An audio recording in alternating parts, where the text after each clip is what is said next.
and welcome, my Scandinavian skydivers. How you doing today? Super John Bombo here, and today we're playing the new update for Kingdom Rush Vengeance. This is like Maginicia or something. I cannot pronounce it at all.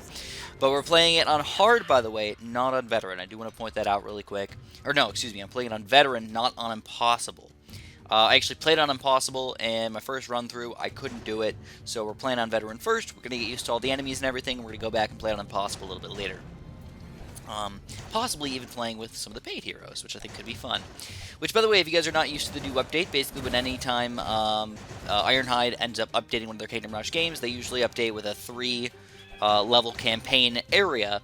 And what they do is they make all new enemies, all new maps, all new everything with a new boss at the end every single time. And honestly, I gotta say, after playing all 3 of these levels, man, I absolutely love it. Alright, I'm really happy about this update. It really gives me a challenge, and I feel like I'm actually playing difficult enemies in hard-to-beat ways. So, when the enemies are annoying, you know you're having fun. And I gotta say, there's a lot of annoying enemies here. If you haven't seen, this is the first enemy that comes out. Basically, these guys are going to jump on you. So if you ever have people that are on the map, you know, within a certain range of them, they're going to jump on you. The interesting thing is if you put them on top of you, basically, or on top of the enemies, they will not... So if I put reinforcements down, like, on top of them, they will not do some weird jump and do extra damage to you. It's only when they're a certain range away. So also this can help if you try and kill people right away, like as soon as they walk in the map. Now we are going to switch to a different tower here that I'm going to be using throughout this entire 3-level series here. The Orc Shamans. I didn't really like them my first run through here. On any of the regular maps, I did not find them useful almost at all. I found them too expensive for what they're getting. But the issue is that literally, like every single one of these guys on this level has high armor. Alright, so you need to use magic. And not only do they have high armor, but you're going to have grouped enemies too. So like, what good towers are there for grouped enemies that you need to kill with magic? And honestly, like, I gotta say, the Orc Shamans they do work out really well. When you're building an Orc Shaman, though, what you want to do is you want to get them up to 4th tier, get the middle path up to 3rd tier. And if you want to, get the right side up to maybe 1st or 2nd tier, but don't go too much further than that. Don't spend too much money on that electricity, because it is pricey for what you're getting out of it. Unless you're legit fighting, like, tons of grouped enemies, it may not be worth it. But those meteors end up being extremely powerful in the late game here. So just walking you guys through what we got, obviously a lot of magic. We got 3 Orc Shamans on the top right there with a mausoleum sort of for cleanup here. Eventually, once we get them up to 4th tier, we can get some gargoyles or something to just keep people occupied in that little area. Same thing on the bottom here, we got a mausoleum to sort of do the cleanup. We got a nice sort of low-level Orc Shaman right now, which does do a decent stun here, just kind of keep them on the screen for a little bit longer, while our mausoleum actually takes them down. One interesting way that you guys need to think about this map is when you're looking at the next wave coming out, you have to really, really watch it, alright? See where the enemies are coming from, see where they're going. If you do it properly, alright, you can move your hero basically to the right area, so no matter what, she's doing the absolute most damage that you can do. I gotta say, I'm still a huge fan of her. I know that some people might want to go and move on to Olok, because obviously you need some sort of magic, but I like it for the combo effect, man. I'm building so much magic. I like a hero that can do something else. So I do need to if I need to kill somebody who doesn't have armor, well, I can. So here we go. I gotta say, no matter what you're doing, no matter how good you are, your gameplay is not going to be the exact same thing as my gameplay. So you're really going to have to use your reinforcements and your poison properly. This is going to be on you. Alright, even if you follow my guide with all of the towers, if you don't use those properly, if you don't use your reinforcements properly, the game can be different. So far, 2 4th tier Orc Shamans already, with some meteor action. We've got the Mausoleum's not really up to 4th tier yet, which is kind of sad. I want to get him up to 4th tier, I want to get those gargoyles flowing, but you got to spend the money properly. So, we had to go for a little bit more stuff on the bottom here as well. So the new enemies coming out, if you guys haven't seen them, we've got the jumpers, we've got these oh crap, let me see, what the heck are these guys called, man. I'm doing this post-commentary, by the way, just in case you're curious. I could not do it live commentary, it was that difficult. It was actually pretty interestingly difficult, as I was telling you guys. But these bigger, beefier guys coming on the bottom that aren't flying, basically are just huge tanks. You know, I mean, it's pretty standard gameplay from Kingdom Rush here. You got your fast sort of crazy units that just have some sort of weird thing about them that makes them hard to kill. Then you've got your sort of tanky unit that just tanks. That's all he does. He's slow, he's big, he's beefy, but he tanks. If you can't kill him fast enough, well, he walks through. It doesn't have to do anything special, though. It just has, like, regular attack. And you got the lower health flying units, which are pretty easy to kill, but other enemies might end up tanking in the process, getting them all the way to the very back over here, and then by that point, maybe you'll miss or just won't have the right things to kill these guys. So, yeah, I mean, that's basically what we got going on here, alright? So they're called amphitheaters. Amphitheaters? Amphitheaters? I'm actually not sure. But the flying units are really goofy, man. I do wish that in Kingdom Rush they ended up popping out an enemy chart. I know that you don't really use it that often, but I feel like for the times that you do use it, it seems pretty reasonable to use, you know? It's just like, why not, man? It's like, how long does it take? How hard is it to do? I kind of just wished it was there. So anyways, we got a big group of guys coming here on wave 8, but if you use the poison and the soul crusher properly, it shouldn't be a big deal, especially with your Orc Shamans here doing mega group damage already. The nice thing is the more group damage you have, the better off you are in the late game, which of course, guess what we did, guys? We've got a lot of it already. So, you know, as we get going in here, it's going to get easier and easier, basically, even with the rounds getting harder and harder. On the bottom, we're still struggling a little bit. Keep in mind, again, do not put your reinforcements down in front of the group of people. Put them on the group of people. Otherwise, they're just going to jump on your face and kill you, right? Not only getting further up into the map, but also hurting you and just basically getting no advantage on that at all. But as you get extra money, more meteors, man. It's all about them meteors here.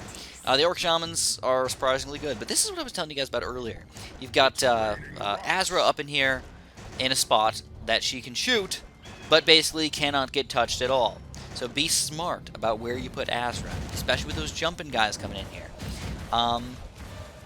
If you do it properly, you can actually look where the jumping guys are going to come out, and you can move Azra accordingly, whether onto the bridge, up into that blimp-looking thing there, whatever the heck that is, or moving her just down below the wooden plank, kind of in the middle between those two areas. And if you do it properly, you're just going to get that much extra killing power, which will just help you throughout the game. So of course, that's what I'm trying to give you guys. I can't literally do everything for you, so I'm just trying to give you some tips, some extra guidelines on what you can do to be just a little bit better at the game. Alright?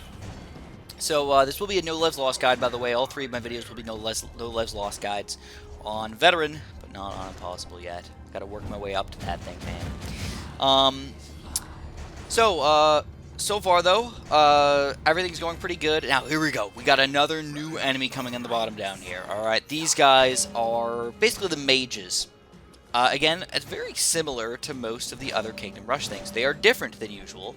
They end up basically giving these guys shields. They can make the amphitheaters super fast. Like, not even like, oh, an extra 25% speed, extra 50% speed. No, it probably makes them freaking 5 times faster or something. It's ridiculous. Like, I don't know how it's even possible, but they just go, whoop, they fly through the freaking screen over there. So it's pretty wild, man. So watch out for that. Anyways, it's about that time. It's gargoyling time.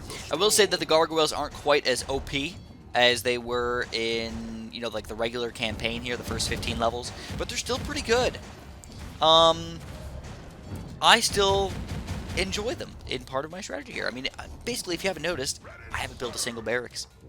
Yeah, I've just got to maneuver around without a barracks, actually, and just use something that can stall people without building a barracks, which is your mausoleums. That's why I've got all my mausoleums sort of in the back here. I'm making them into makeshift barracks, or barracks. It's just weird because I want to call them, I want to say multiple barracks, but basically that's what I'm doing. I'm makeshifting them into multiple barracks. So here we go, this is what I'm talking about. We got the amphitheaters on top of these mage guys on the bottom down here, and they are just trying to, sneak them through my defense. But what you want to do is you actually want to get up in their grill. Alright, this is one major flaw to them, is if you kill them quickly, they don't really do much at all. Alright, maybe I overestimated the amphitheater speed up. It's more like 2 times speed or something, but it's still fast, alright? It just gets scary fast because they're already quick, you know? So we got more reinforcements popping out here, more killage on this guy. But if you haven't noticed, man, there's a big chunk of people on the bottom down here. Sadly, still got to kill the mages first. You want to just do like a big crush on these guys, but it doesn't always work that way, man. So I think there was a little bit of a glitch there, a little bit of a jump somehow. I think what I got to do is I'm going to have to mess with my computer a little bit because my computer's been crashing way too much lately. Still getting the random blue screens here. I have a feeling that it was weird because this was the first time my computer ever crashed without giving me a blue screen. Just restarted. So I'm really wondering if it has something to do with my RAM or my RAM voltage, or maybe just because I overclocked my CPU. The weirdest thing about overclocking my CPU, or the aspect of that, is the fact that when I'm rendering things using 100% of my CPU, it doesn't crash. It usually crashes when I'm literally just sitting on my home screen, doing like nothing on my computer. It does randomly crash every once in a while, but that's when it usually crashes the most, which is kind of wild to me. Anyways, back in the gameplay here. We got round 14, wave 14 and wave 15 here, which are by far the toughest ones. If you can, Azra, reinforcements, pop them on top of these guys. I know it's difficult, but you're going to try and, you know, thread the needle right here. Get those guys to stop away from all these other big boys, alright? And if you do it right, you can poison them all, reinforce them all, and take them all down over here. And then what you want to do with your last bit of money over here, by the way, all the mausoleums should have gargoyles and or the right-sided upgrade over there so they can take over your random enemies and have them fight each other. It's basically another barracks unit that stalls people and hurts people all at the same time. It's pretty wonderful. Basically, when you get any extra money, just buy that upgrade, alright? The top should be good at this point. Who cares about these mofos? They really don't matter at all. But the so the top's fine, the bottom's the one we're worried about. So we got Azra over here in the bottom right corner again, working on our magic on these guys when they walk in, not near the edge of the map over here. We're going to poison some of these guys right in the middle. We're going to use our Soul Crush over here to just do some extra damage in the middle of all these guys. And now, even with the random mage guy sort of all the way over on the bottom right there, he's not close to anybody, he's not going to be able to power anybody up. So we're just going to kind of let him slowly die to an Orc Mage or whatever. And that's how you do it, boys. That's how you beat this first level on Veteran. I want to say hard, but it's Veteran. So in addition to this new game levels series edition thing, we've got a couple other new things going on. We've got a new tower and a new hero. So I'm not going to go over them today, but I just wanted to show them off really quick just in case you guys are curious at all, if you want to look into them or try them out for yourself. Don't worry though, I will get a video up for you guys fairly soon. We've got Junpei here, who is basically a fish monster boss looking guy, high health, high attack, not a great defense, not that great of abilities, or so it seems, but again, I have not tested him out at all yet, so I'm going to have to look into him a little bit. And then we've got the new tower, the Deep Devil's Reef, which is blue gales and green fins to fight for you. So, kind of bringing us back to Kingdom Rush, I think 2, was it? Kingdom Rush 2, I think? Which was actually one of the best. Oh, man, I loved all the Kingdom Rushes, man. I can't even decide, like, which one was the best. They're all freaking good. But if you guys enjoyed, make sure you press that like button for me. Subscribe if you haven't. And, of course, have a super duper delicious day.